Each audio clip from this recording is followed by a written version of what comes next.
there. It is always great when we get questions about the kind of work that we're doing or that we have done. We just finished up a great project with the Media Democracy Fund and thought to talk a little bit about this in the Green Case Study. We named these Green Case Studies because it is the color of the environment, renewal, transformation, and that's what we do when we go in to work with customers, clients, partners who are doing incredible work. They want to do that work even better, and they want to partner to be a part of the thought leadership, but also to provide recommendations, to do research, and to help them sort through all the different options. The Media Democracy Fund is an interesting one in that we've worked with them for the better part of almost a decade on a variety of projects. One of the first projects we did with Media Democracy Fund was actually a joint project that was funded, and it was really thinking about how do we bring to the table public interest technologists and help to create the field of public interest attorneys years ago. They wanted to think about how we did that with technologists.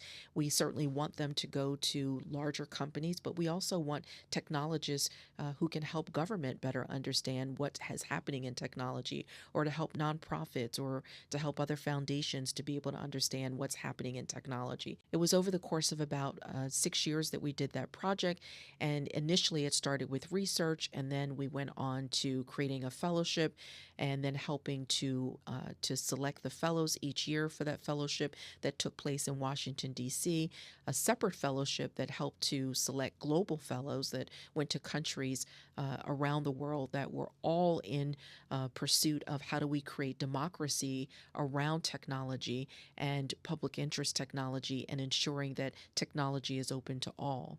And this particular project that we've done with Media Democracy Fund over the last year and a half, it was really internal, and it was about the management team. The team had just completed a strategic plan, but it had been done during COVID. It now wanted to see where there might needed to be some tweaks in the strategic plan, wanted to think about how to operationalize it, but also wanted to think about the structure of the management team. Media Democracy Fund is not a large organization. It has done incredible work, deep dives into, again, how do we make democracy, or for how do we make media more democratic for everyone, and that there is access. And they've done that with scores of partners around the country, around the world, and do this with a small team is tremendous how much work they get done, and just bravo to them for how much work they get done. Our work was with Amber French, the former executive director, and the management team, and also some of their consultants who were also doing other kinds of work, and hearing about how we could help the management team think about that work and what it would look like in terms of how they might flow their work differently. We also were helping them to move from a steering committee to now having a board of advisors, and also thinking about what their 2024-2025 learning agenda would be internally, and how it would inform the work, the new work they might do.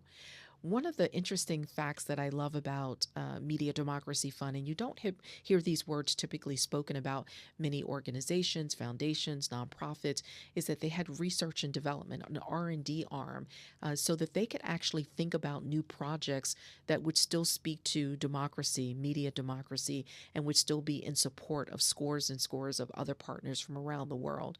And so there we were also trying to figure out how they might reorganize themselves, their work, their management team, so that they could actually create more opportunity for more robust R&D to be done. So a project over 15 years of working with Media and Democracy Fund, I should say a variety of projects over 15 years, but this most recent was an opportunity to facilitate how they were going to operationalize their strategic plan, how they were going to do their equity work even more deeply, but also helping them to think about some potential new hiring as well, and also how they would move from their steering committee to a board of advisors. So as you can see, when we do these kinds of projects around infrastructure building, they can be varied. Every organization is different. Every corporation, every government entity, every nonprofit, every foundation is very different.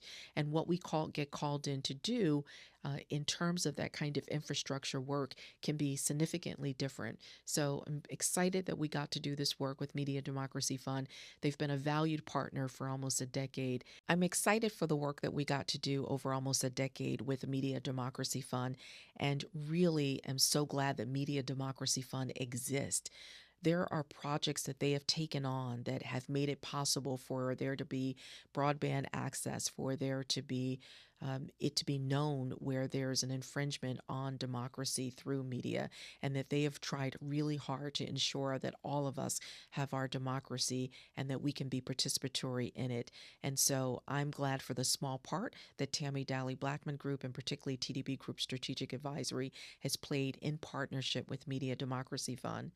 I will be eternally grateful to the founder, Helen Bruner, and to the former executive director, Amber French, for bringing TDB Group Strategic Advisory into Media Democracy Fund's work.